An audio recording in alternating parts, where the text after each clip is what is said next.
Hey, what's going on, everybody? Hey, look, recently I was invited on LinkedIn Live with my friend Jody Sutter, who runs the Sutter Company. And we had a really good conversation, but it really revolved around the history of Wit and Craft, like kind of where we got our start, where we're taking the business, why we created the brand lab, and all of that really cool stuff. And so I thought I'd share it on YouTube here because it was, for one, it was a really good conversation, and two, this month, you may not know this, it marks our 10-year anniversary of being in business, a milestone that I'm extremely proud of. And this gives you a brief look inside how Wit and Craft got its start and how the Brand Lab got its start, sort of the future of what Wit and Craft is going to be in over the next 10 years. So without further ado, here's the conversation. I hope you enjoyed as much as I enjoyed taking part of it. And look, if you're interested in Jody and the Sutter Group, I'm going to include a link down below over to her YouTube channel, and make sure you check her out. She's really awesome. Okay, without further ado, here is the conversation. Today is John Sharana. John is the co-founder of a small branding agency called Wit and Craft. But he's also the creator of the Brand Lab, which is a new venture for him. And he decided to start the Brand Lab as a way to reach more businesses. And he wanted to really bridge the gap between big agency thinking and the reality of being a small business, and really help transform how service-based businesses position themselves in crowded markets. So the Brand Lab is also his journey in productizing and positioning and productizing his own services. And today we're going to talk about, that's going to be most of what we're going to be talking about, is the pros and cons of productizing an agency business. And thank you, John, so much for inviting us. And I'll just give everyone a disclosure that you and I actually met through a really awesome program. So shout out to Greg Hickman, who runs Alt Agency, which is designed to help businesses like ours package and productize their services. So nice to see you. How are you doing today? It's great to see you, and thank you for having me on. I've been looking forward to this when we first started talking about it, I think it was like 6 months ago. So it's been a long, long time, and I'm shocked that it's actually here. Time went by really fast, but I've been looking forward to this conversation for a long time. Yeah. We book our guests way, way in advance because we're that much in demand. No, it's because I only do this once a month. And well, I'm really glad you're here. And I think that the topic or topics are going to be interesting to our audience. And by the way, for those who are listening live today, if you've got a question or you'd want to have us reorient our conversation to cover a certain topic, just throw in a comment, type it in the chat, and we will be happy to address it live. But I know a lot of you will be watching the recording too, so hopefully we'll get to the stuff that you're most interested in. So I've got a list of questions. And I think let's just start with this idea of productization of services. I think it's something that has become more attractive to agencies. And I think probably a few years ago, many agencies wouldn't have even considered it. I'd love to hear a little bit about your journey as an agency owner in deciding to productize your services and what happened. Yeah, I'll try and keep this short, but it's a pretty long story. So back, I can't remember. Maybe it was like 2020. It was just after like pandemic and stuff. Actually, I wouldn't go back further than that. We're going to turn 10 as an agency here next month. So it's really exciting for us to be in business for 10 years. Thank you. And the first 7 of those 10 years, like we were really lucky to sort of branch out on our own, get a couple of clients. One would be considered like a big whale client that helped get our start for a long time. That helped us get our start. And then, we were able to service that client for a long time. What happened to us and what got us thinking about productization and specialization as an agency is leadership had changed with that large company. Yeah. And they were great because, they gave us ample notice. We had, a lot of time to sort of transition out, but we were out, and they represent about 85% of our billings. Yeah. So we were kind of in a, having like an oh crap moment and Yeah. what do we do now, and where do we want this agency to go? Because we were doing everything. We were kind of like the catch-all marketing, design, strategy for this client. And we looked at this as an opportunity to build and grow the agency that we wanted in the Nice. Yeah. You make it sound like it was so easy, but I'm sure it was also quite difficult as well oh at my the time, gosh, traumatic. it was. Yeah. I lost a lot of hair during that during that time period. Yeah. It's also when my beard started going gray too. But no, I mean, looking back on it now, you can really start to see, like,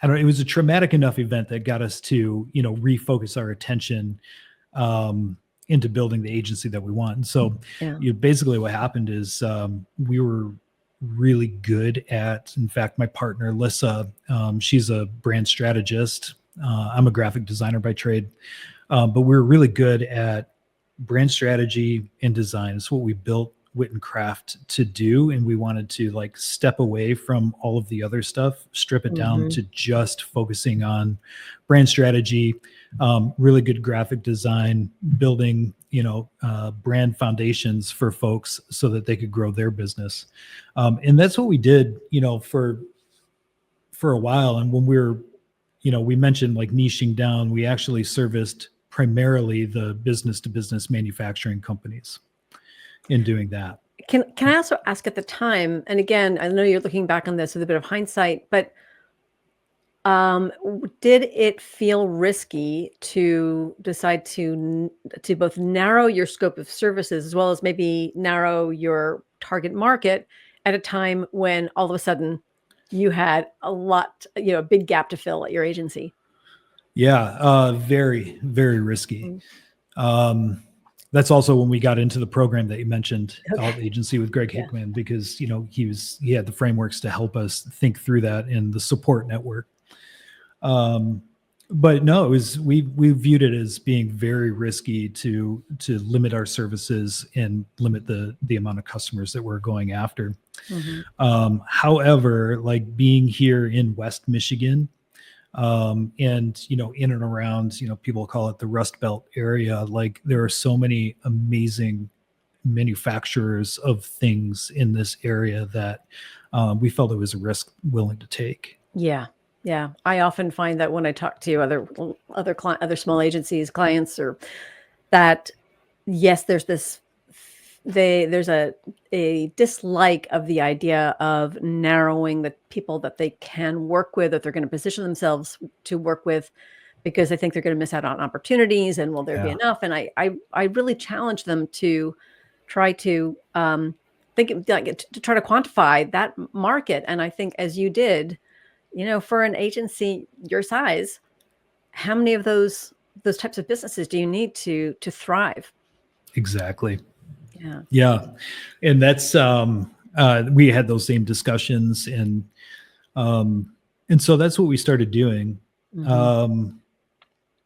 What was really cool, and one of the things that we realized as we got into it, one, it was all based off of like work that we've done. So we've always worked with manufacturers throughout our careers, but so we had the experience.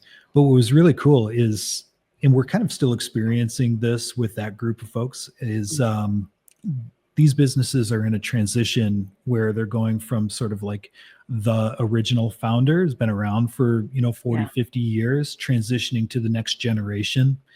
And it's really that next generation of ownership that's coming in, taking over these companies, understand the power of like brand and brand strategy and positioning and all of that stuff that we offer.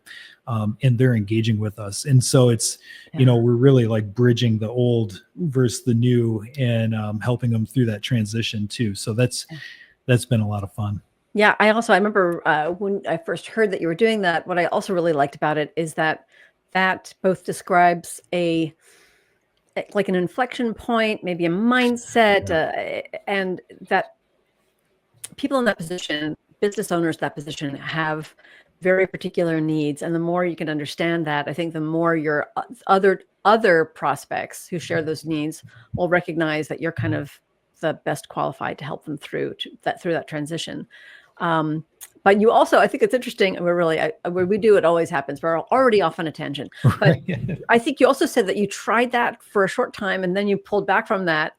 You sort of experimented with it. You're like, this might not work. So tell me a little bit about what happened there too. Yeah. So we still service those clients, but that's not our focus anymore. And through that process, also, I should take another step back. When we were productizing, we had to figure out how to sell ourselves. Yeah. Like we were never in the position from starting the agency that first 6-7 years of being in existence where we actually had to go drum up new business. Like, yes, we were very lucky. It just sort of happened. And so we never learned any sort of like sales techniques, how to like cold call, how to prospect, how to build a pipeline, how to, like what happens when people get into our world. And so like, we had to figure that out.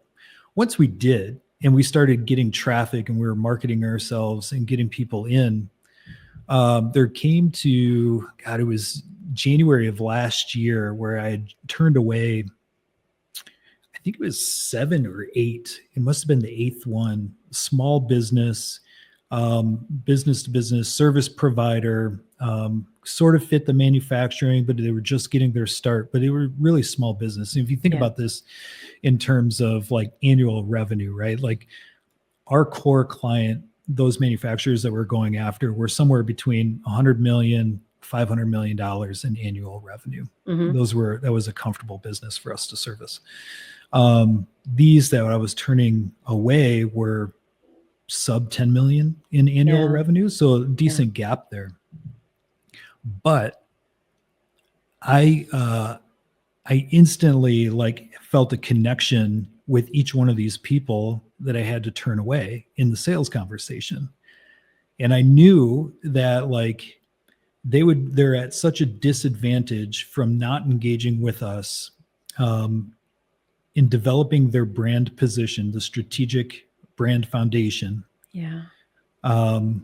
I knew that there had to be a way that we could like help them. Like, how could we drive our prices down a little bit more, get them into the door so we could work with them and really help them grow their business. Yeah. So when you say drive your prices down, I'm going to rephrase that for you. So offer them a lower price service or lower price offer. So just to be clear, what you didn't do is say, well, just because they're small and they need our help, we're just going to cut our prices in half, or you cut your fees in half.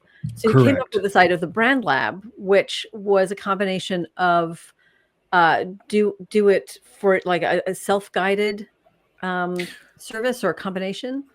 Yeah. So, when we talk about productization and productizing our services, we're like, what does that actually mean for us and how can we do that? And so for us, what made sense is like, let's put together curriculum. We can codify every step in our brand strategy process, put together curriculum, train groups of folks on brand strategy. They're developing their brand on their own and hopping on like a group coaching call with us once per week to get unstuck, and we can just help them along that way. And so that's kind of what the Brand Lab is, and that's what we're doing right now. And it's been, I'm so glad that we did, because that connection that I felt was real. And I just feel like we're going to have a much larger impact on the businesses that we serve in this capacity. What's it like working with or having a community of with multiple clients at one time on, say, a group call, or you probably also it's I guess in addition to that question, how do you create that community? Is it calls like this? Or is it a Slack channel? Is it both? Yeah, so it's both. We work on a platform that's really similar to, it's called Go Collab, but it's on the back end of Go High Level. Oh, okay. Which is, it's kind of like all of the other communities out there. So, name one, it has all the same features. So you can Mhm. access the curriculum. There's a community discussion page. There's a lot of discussion threads where we can have, I don't know, some really good, inspiring conversations based around brand or where people are at in the brand process. We can introduce new tools. So we've been building custom GPTs to get people further on in the process Yeah. and that sort of thing. So um, it's been a big experiment to very directly answer your question. So we've been doing this for like 6 months, right? And we're still learning every day on how to keep the community engaged when we're not there. Yeah. But that's also been a lot of fun for us to do too. So, just like, what are some questions that we can ask to get a conversation going and get the community fired up? And are these business owners, are they excited about being in a community, or is that some of the resistance that you might feel in winning them over to this idea? No, I think everybody's excited about being a part of the community. Mm. I don't know if they necessarily know that they're excited about because they get excited about the curriculum and then the outcome of the brand lab of having a brand position. But once they get in and start engaging with others, then that becomes they get super excited about it. And I think they stick around a little bit longer because of it, honestly. That's nice. Yeah. Yeah. And so what do they do versus what then you do? Because as a creative, there's probably certain skills that they can't actually easily replicate through curriculum. Yeah. So I should say, like, we don't do any creative work. So there's no design work coming out of this curriculum. It is 100%. Yep. It's 100% the strategy side of things. However, like, the document that they create as they're going through becomes all of the inputs that they need to work with a design partner, a writer, or some kind of a creative team in a way that's going to help them. They have like that strategic foundation to build the tools that they need to articulate their brand in the future. I mean, what's interesting, you're actually kind of teaching them how to be a marketing organization, 100%. which for these small businesses, they probably had never been before. That's pretty cool. You mentioned your custom GPTs and AI. I'd love to hear a little bit more about how AI is playing a role in this business. Oh boy. It is playing a huge role within, like, what we're offering our clients, and then also like how it's going to empower our clients. So I'll start with the first point. I think AI is such a powerful tool to get people answers that they're looking for a lot faster if it's built in the right way. So what I mean by that is we have 2 custom GPTs that we offer our clients right now, and we're building more. The first one is I like to personify my GPTs. I don't know if that's like a weird thing to do or not. I haven't yet, but you're not the first. I know a bunch of people who are, they can't help but to christen their children, their little robot children. I can see my kids' eyes roll when I tell them about this, but the first one's name is Brandy. Oh, of course. And she is her initial name was Clarity Coach, but we're calling her Brandy now. Brandy better. Trained on the whole curriculum, and what she's set up to do is to get people unstuck while they're in between calls. So instead of waiting a week to talk to me on a call or bring a question on the call or wait for me to get back to them within the community, which could take, up to 24 hours or so, at least that's what we tell people, usually sooner than that. But if they're looking for immediate answers to their questions, they can consult with Brandy, and she is trained to give them answers and to push them along, but not to do the work for them. Because I still think it's really important for the brand lab members to actually get in there and get their hands dirty and do the work. It's their brand. So, can you give an example of like what kind of question they might ask and what Brandy is set up to answer and how she might answer it? Yeah. So maybe it's trying to identify their ideal client profile. So we call it, it's the Mhm. ICP, ideal client Yep. profile. And they don't necessarily know, maybe they've gone through the curriculum, and in that part of the lesson, it's, we got to identify like the demographics, we got to identify the psychographics. These are terms that maybe small business owners aren't necessarily familiar with. So then Yeah. they can consult Brandy, get a little bit more information on there, and then she's going to ask probing questions that get them to really understand what that is, but also help them develop, let's say the psychographic of their ICP. Yeah. That is actually, that's pretty cool. So yes, that you can still have them, as you say, your customers, your clients are still doing the important work in order to, because it's their brand, they have to create it. But Right. this AI tutor is pushing them along the right direction. It's sort of, yeah, it's helping them, supporting them in an area where that maybe they're not experts. And that was one thing. Yeah, it was one thing when we were creating the curriculum. We're like, oh my gosh, this is so unfriendly for anybody who's not a part of, maybe the agency world. Using terms like psychographics, I don't know, like how do you make that more approachable? Everything that we've done is meant to empower, not to, ask more questions. So we look at it, the custom GPTs is doing the same thing. Yeah. Another one that we have is he's pretty cool. His name is Blair Sutton. And he's your analyst. Is there a play on words with Blair Sutton that I'm not getting, or is that just no? I don't know. Like it's just square sounding name. That's what happened, in the spur of the moment when I was creating it. I was like, oh, this sounds like a Blair Sutton. So no rhyme or reason behind it. But he's set up to do all of, help you through the competitive analysis portion of it. The first step is analyzing your competitors and seeing what the competitive landscape looks like and sounds like. And so just with a company name, if you have a URL, it's better, but you can give that to Blair and he's going to come back with reporting on, here's all the messaging that's out there. He's going to come back with some insights on, sort of like what their strategy is. So they're insights, they're educated guesses, but at least it paints a picture for our members to really understand what their competitors are doing and saying out in the marketplace.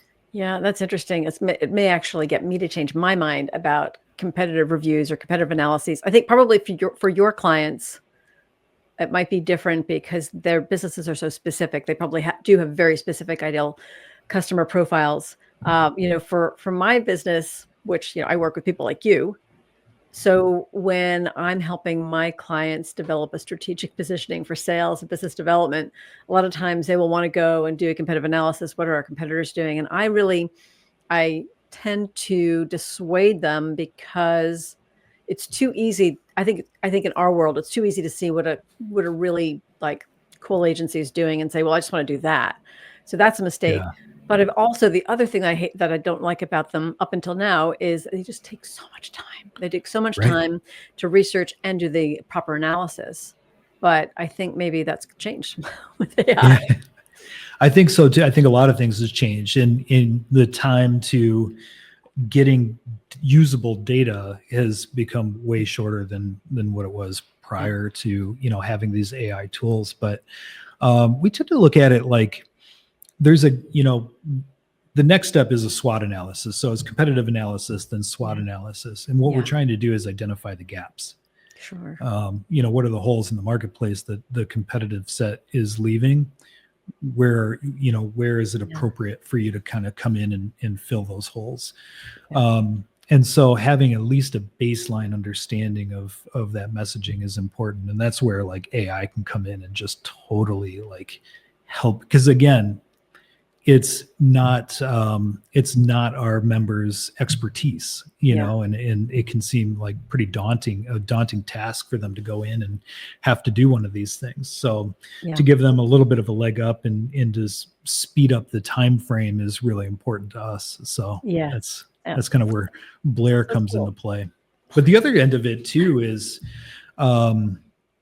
I mentioned this before, like when you go through the whole curriculum and you come out with a strategic brand position, that really becomes all of the inputs that you need to work with AI or any partner for that matter. But, if you're working with like a Claude or something like that, or a project in Claude, you can upload that document to Claude, educate it on your business, your specific ideal client, their wants, needs, aspirations, their pain points, frustrations, fears, and then start to use that to develop, like think about it, like social media content or website content, anything that you're going to use to promote your business. Something that had been such a heavy lift for so many companies, especially ones that did not have a big marketing staff or marketing resources or couldn't afford them. That's really great. Yeah. Yeah, go ahead. I was going to say, I tend to look at it like this, like, if you're a really small business or you're just getting started, think of the advantage you would have like right now if you were able to create a world-class marketing team. Yeah. And so you could have your analyst, you could have your account strategist, as well as like some of your creative team coming in and working together to actually create these materials. And I kind of see, probably in more distant future for us, but like building that team of AI GPTs for our clients is going to fit somewhere in the future. I don't know how or what yet, but giving them that world-class marketing department is going to help give the small business folks a leg up, I think. So it sounds like that decision to start Brand Lab so far it sounds like it's been some ups and downs. Maybe it's rolled out a little more slowly than you'd like, but are you happy with the decision so far? Yeah. So it's been real slow, getting people enrolled, getting people to sort of like understand why this is important. I think brand as a general term means way too much to too many different people. It's not very clear. Especially those smaller like businesses that aren't really marketing oriented. They don't see the connection between a strong brand and higher revenue. Yeah, I think it's becoming more and more a part of the conversation. It's, one of the biggest learnings that I've had is figuring out like, how do you talk about it without saying the word brand? And get them to realize, because like all of the strategies that are involved, developing a tone of voice, so like a unique tone of voice, for instance, they know that they need to do, they just don't know how to go about it. Yeah. And this is an opportunity for us to show them. But no, it's been pretty slow. So we started this in September of last year. I had 3 people go through the program fully, which is those are like pilot members. Yep. Yeah. And it was very successful. I think each of them, one of which I'm still working with on a one-on-one basis, more consulting than anything else. But furthering the brand, which has been really cool. Sorry, I was just getting another spam call there, which that's okay. You're in demand from the spammers. From the spammers, aren't we all? But it's the IRS that you haven't paid your taxes or whatever. I don't know. Yeah, your cable operator. So it's been really nice to work with them on a one-on-one basis. And then we have 2 businesses that are in the program right now. So we're actively growing it. But it's been a lot slower than I had hoped. However, isn't that true for all things, right? Yeah. Like you think it's going to catch on like wildfire, and then it just takes a little bit more time to get people involved. Absolutely. And I think we're figuring out like what the actual sales cycle for this type of program is, so a lot of testing and learning there. Are you finding that it's funny now, like now I'm just asking questions for my own purposes. Yeah, no, I also start my journey on productizing and scaling my services. But are you finding that is the sales cycle shorter, or is it similar to the sales cycle for Wit and Craft. You're more, It's a lot shorter than for our is. high ticket offer. Yeah, a lot shorter. As one would expect, but yeah. Yeah, I mean, we've gotten the cost down dramatically, like going this route, from our time investment into the program and stuff. So it makes the sales cycle way shorter. It's usually, we'll get on for an initial call to, we call it the discovery call, but it's a call for us to see if this is a right fit for our customers. If we think that we can help them. If we do, we show them exactly like what the Brand Lab is, what it looks like. And then usually, the next call is more of the inking the deal call. Yeah. But yeah, I mean, this morning it was a one and done call, which was really one call cool. close. So that's kind of unheard of in the agency world. So that's pretty impressive. Congratulations. No, thanks. It's kind of my first too. So I'm pretty excited. It's a big day. We're talking to you on a big day. Congratulations. Wow. Thanks. So it also sounds like, and no plans to, or I should say, rephrase, plans to keep Wit and Craft and the Brand Lab, both of them up and running, both of them operating. The Brand Lab is our future. So, doing this, having the more product type, I find that I really love this part of our business, and probably, a little bit because it's new, but I think it allows us to help way more people. Like, it's a little bit more rewarding. Yeah. Not to say that the Wit and, like, our more high ticket partners aren't rewarding, but I just think of like all of the small businesses that are going to be able to take advantage of the same tools that like large corporations, have been using for years. Like, how much this is going to level the playing field for them. And so that keeps me going and really driven and energized about this venture. Yeah. As was even in your bio in the intro, that big agency thinking for the reality that is running a small business. We have gone a little bit past our time. So first of all, thank you for sticking around for a few more minutes. And thank you for being here today. I think we covered a lot in a little more than a half an hour, than 30 minutes. Is there anything that I didn't ask you that you would have liked me to ask you? Anything that's missing that you would love to impart to the folks listening to this live or on the recording? Oh gosh. No pressure. And if we've covered everything, so be it. We did. I think, let's see. Or even like encouragement. It sounds like, I know that productizing your services so far has been a worthwhile, still an experiment, but worthwhile experiment. Yeah. I guess, words of encouragement. At what point should an agency owner start to consider whether this might be right for them? I think right now. I mean, I think everybody needs to start, the day of the, especially like, there's always going to be the, I come from big agencies. So like, this is going to date me a little bit, but from like the J. Walter Thompsons of the world, like there's always going to be the very large agencies. Right. But if you're looking to start, or if you have started an agency of your own, no time like the present, like niche down, really figure out like who your audience is, the problems, the specific problems that you can solve for them.